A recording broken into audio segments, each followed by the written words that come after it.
Alhamdulillahi Rabbil Alameen. As-salatu was-salamu ala khatamin nabiyyin wa ala alihi wa sahbihi ajma'in. Amma ba'd. Fa'awzu billahi minash shaitanir rajim. Bismillahir rahmanir rahim. Qala Allah ta'ala fi Surah An-Nisa. يا أيها الذين أوتوا الكتاب آمنوا بما نزلنا مصدقا لما معكم من قبل أن نطمس وجوها فنردها على أدبارها أو نلعنهم كما لعنا أصحاب السبت وَكَانَ أَمْرُ اللَّهِ مَفْعُولًا. Translation: O you people who are given the book, believe in what we revealed, confirming what is with you before we change faces and turn them on their backs, or we curse them as we curse Sabt breaker fellows in old time. And command of Allah always must be executed. Hazrat Ibn Abbas Raziyallahu Ta'ala anhu narrated that Prophet Muhammad Sallallahu Alaihi Wasallam invited the leaders of Jews, including Abdullah bin Surya and Ka'ab bin Asad, and Prophet Muhammad Sallallahu Alaihi Wasallam said, O Jews, be fearful of Allah and accept Islam. By Allah, you know that the religion I am presenting and I am given by Allah is the truth. They said, O Muhammad, we do not recognize this. And Allah subhanahu wa ta'ala sent this ayah.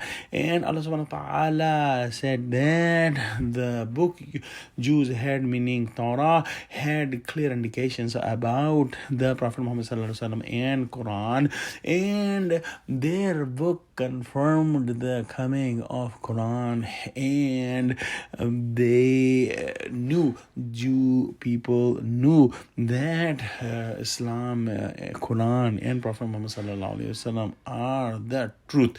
And Allah gave them a warning that if you do not accept Islam, we will make your faces like your back of the neck, and we will destroy your nose, eyes, mouth, the ears, everything, and it will be just flat as the back of the neck.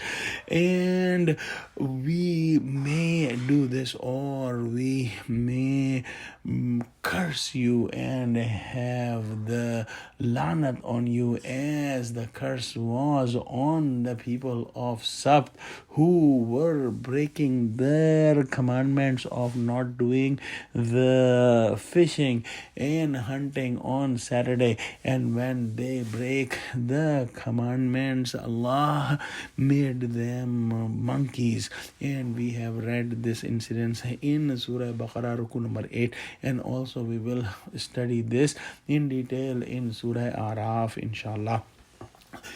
Jews knew about this incident, and they had listened this incident from their forefathers. So Allah subhanahu wa ta'ala reminded them in this ayah, and in the end Allah subhanahu wa ta'ala said that command of Allah always must be executed.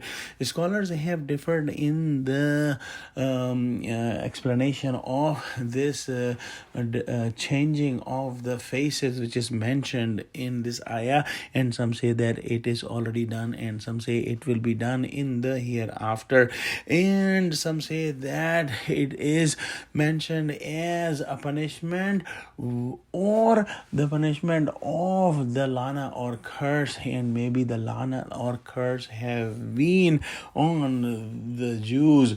But some said that in Quran there is no word which says that if somebody does not accept Islam, they must be changed into something else, or they must have their faces destroyed. Wallahu alam. But the main point to understand here that we must pray that Allah subhanahu wa ta'ala save us from all the dirty tricks that the Jews did. Ameen. Wa akhiru da'wana alhamdulillahi rabbil alameen. Assalamu alaikum wa rahmatullahi wa barakatuhu.